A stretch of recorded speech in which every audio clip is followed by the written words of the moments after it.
again a whole bunch of Radeon Pro graphics cores, and this means up to 64 threads total thanks to SMT, simultaneous multi-threading. To put this into any level of perspective, the E7-8890V4, I'll repeat that one more time, the E7-8890V4 represents Intel's crowning jewel of server processors. But it only, and I have massive quotation marks around only, has a core configuration of 24, so that's 48 threads.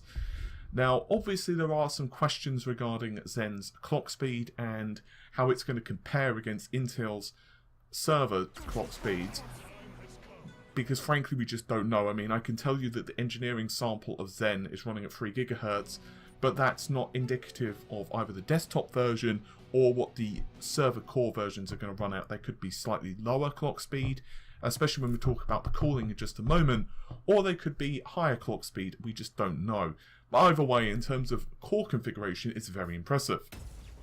So let's talk about this just for a moment, because we can start looking at the images and we can start saying, well, gee, this looks very impressive. So one thing's for certain, the processors obviously have a pretty robust heatsink put on them, but it's not that huge. It's not, you know, it's not as big as perhaps you might expect for a number of cores that you're finding inside the processor, and essentially it's quite low profile. So what we have here is a very simple core fan configuration. So basically air flows throughout the unit, it gets pushed through the heatsink, and then obviously is expelled in the rear. It's pretty simple, and servers have been using this in a very similar configuration for a number of years now, and it's not, as I said, it's not a particularly new technology, but it does give us some indication, once again, that the heat of these processors is pretty manageable. Now, just so we're all clear, this processor is most likely, along with the rest of the server lineup, going to release at some point in Q2 or Q3. From what I understand and from what AMD have revealed to the public, the primary focus at the moment is their desktop lineup. Now I'm going to make a few assumptions, and obviously these are only assumptions because AMD haven't exactly told us the reason they're doing this, but I have a feeling it's because of a couple of reasons. One, the processor they're first releasing is an 8-core version for Summit Ridge, which is 16 threads total. Now, while that might sound impressive to us, for a server it's not that impressive. So my guess is that the extra engineering time it's going to take them to add in all those cores and get them very stable and non-engineering samples, in other words, and of course to get all of the Radeon Pro cores and to actually get the final clock speeds and all the other bits and pieces. Plus, it's a lot harder to deal with getting vendor partners such as Dell, HP, Google, whomever else are going to buy the processors. It's a lot more of a long-term goal. So it makes sense for them to start leveraging the PR and the financial reward of selling to us, the average consumer. Now that's a guess, that's a theory. Obviously AMD haven't exactly said that on record, so don't quote me verbatim on it. But what we do see is a very simplistic goal for AMD. They've been essentially working on these processors 4 to 5 years, depending on whether, you know, what release date they actually go for. It's about 4 to 5 years, and that's a long time. That's a long-term investment. And obviously they want to start benefiting from that as soon as possible, which is, well, pretty obvious. Now, the performance of these processors, I could once again tell you that the desktop version is, according to leaks, as well as some Intel's, some tests AMD have put against Intel's i7-5960X and other processors of roughly the same caliber, Zen, if running at the same clock speed, does slightly pip the Broadwell E's, for example, to the post. So it's going to definitely mean a very interesting time for customers, and by customers I don't just mean you and I, who perhaps are going to buy a processor early next year or some point next year. It also represents AMD really being quite aggressive going for the server market. Now, the server market is something Lisa Su, as well as other folks at AMD, have commented on multiple times, as well as financial analysts. The reason it's so impressive is because it's worth so much money. Essentially, servers are not only breaking down all of the time or being replaced all of the time, but more need to keep being added. And it's worth billions per year, billions upon billions upon billions. So even in conservative numbers, if AMD can get 5 or 20%, let's say 5 to 20% additional revenue from those customers, so in other words, they're selling, let's say, between 5 and 20% of all processors being sold were AMD, it represents a very stable, very robust income for AMD, which basically will set the company up for a number of years. And particularly because, once again, they're working so hard on their GPU side of things, it basically means that we as end customers who are on the retail side get to benefit quite heavily from this. So I'm very interested. I think it's going to be a very cool conference. That would, of course, be New Horizon. And I've said it before and I'll say it again, I believe it's perhaps one of the more aptly named conferences out there. So, of course, for folks who are not running a server farm, which I'm going to assume is probably the majority of you, I don't know, maybe I have a large audience who run server farms, I don't know. Nepal's might not be as interesting, but it does represent confidence from AMD, at least theoretically, in their future. Now, I've said it before, and I'll say it until the cows come home, I'm not necessarily pro-AMD, I'm not pro-Intel, I'm not pro-Nvidia. I'm pro all companies. Like, I think all companies have done bad, I think all companies have done good, and I just want all companies to be as competitive as possible.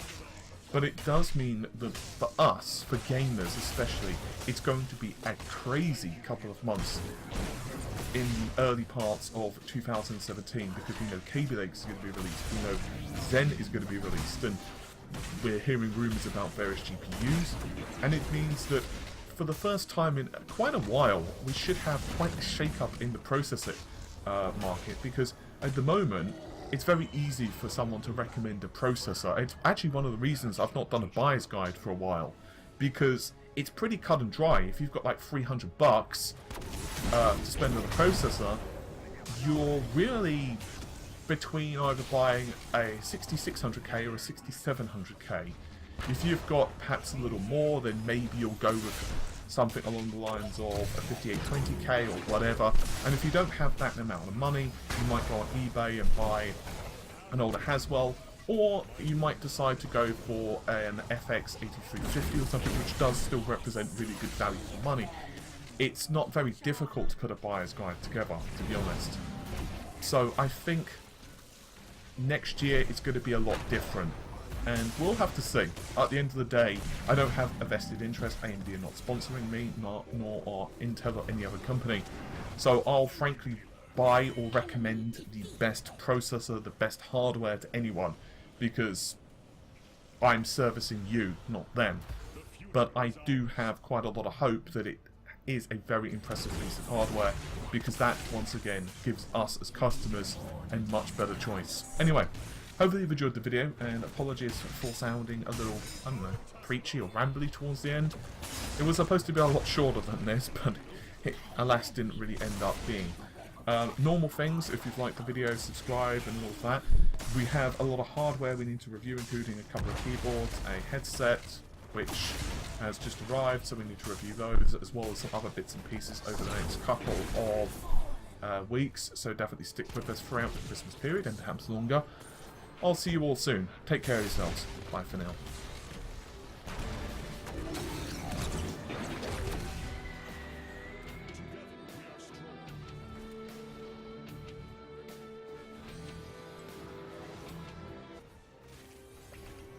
Activate Purifier Beam. This burden is mine.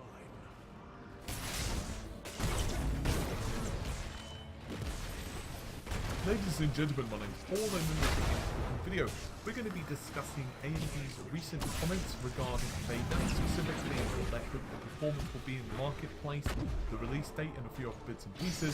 And then we're going to be focusing all our attentions on NVIDIA and GPU 104 in the GTX 1060. And no, I didn't misspeak. It's a bit of a weird one. We'll get to it in just a moment. So recently, Dr. Lisa Su, who is of course AMD's CEO, was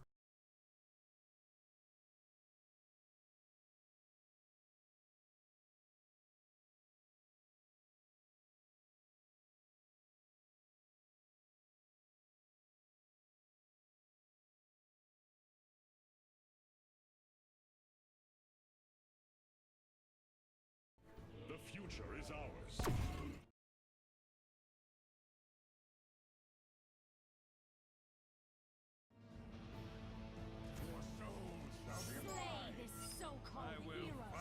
Alright, Reno Lock maybe. The future is ours.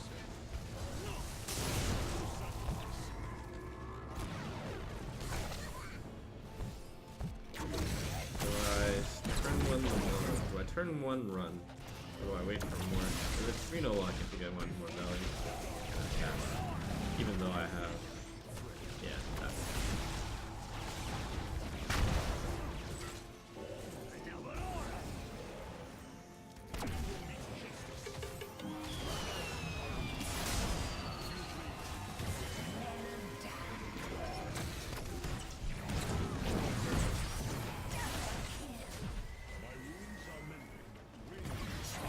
really a necessary thing to Argent Horse Rider that right now.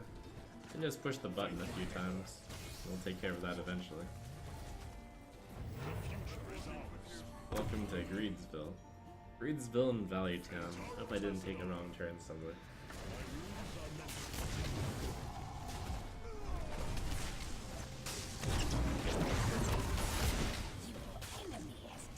Yeah, I think that's enough.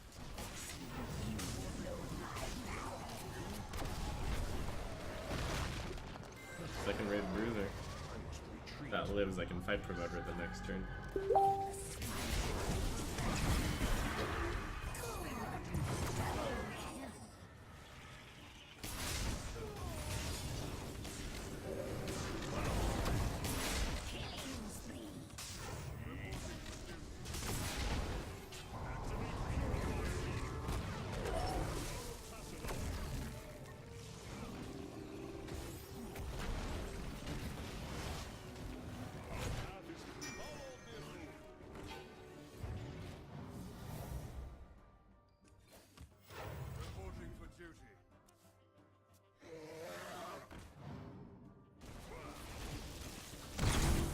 Pretty tough game.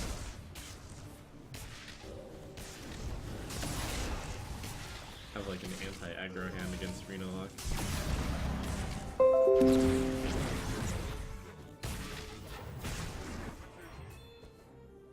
Is it worth running Equality in Pyro? I've thought about it. I don't think it is. Feel free to try.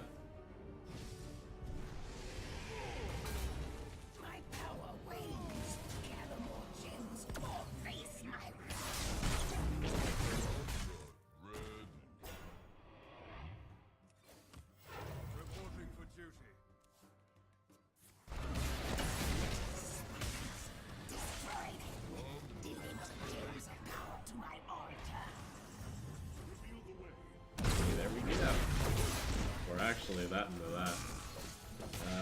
4, 5, 6, 7, 8. So that's pretty good. Go down to 6 cards, drop to 4. Drop to 2. Draw 2.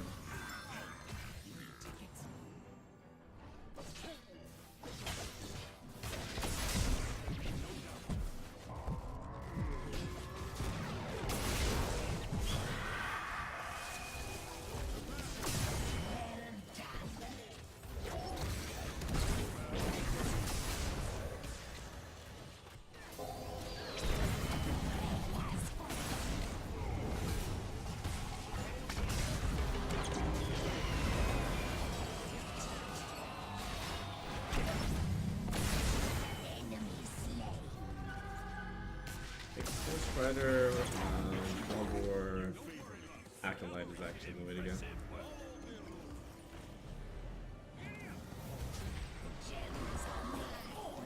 And then this guy.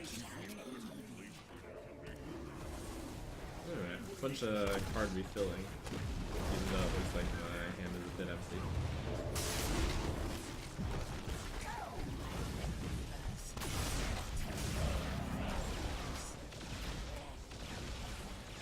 It's up for more secure Enforcer, I suppose. If that's his board, double Enforcer could be really good. Thank you, healer. Okay, copies the Enforcer, a Horse Rider. I think that's the hit.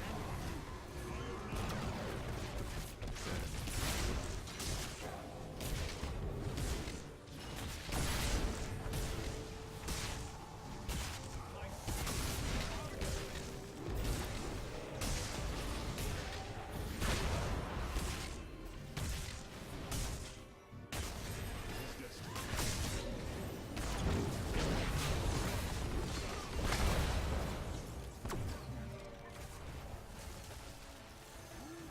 Says, well, other than Don Honcho, this is the best buff to get. He's a little bit careful. Play the weaker card, that'd be this card.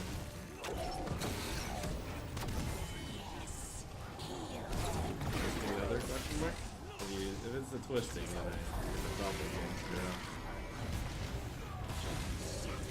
And I think we're set.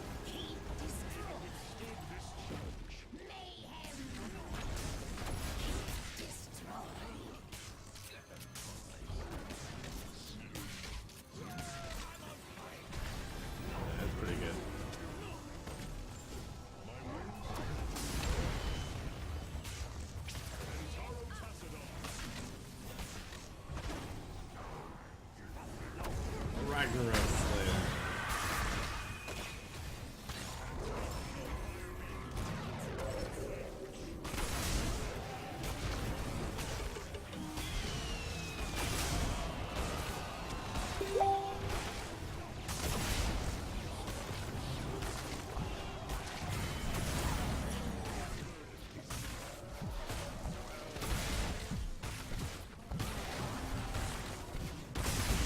Reno into Sadness. Awesome. Has like 30 damage on the board.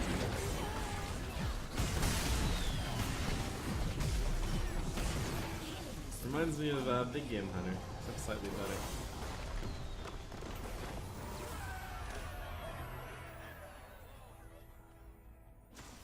Go. Leave with your lives.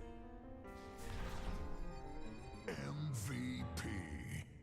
Yeah, I think this is a strong deck for the meta right now.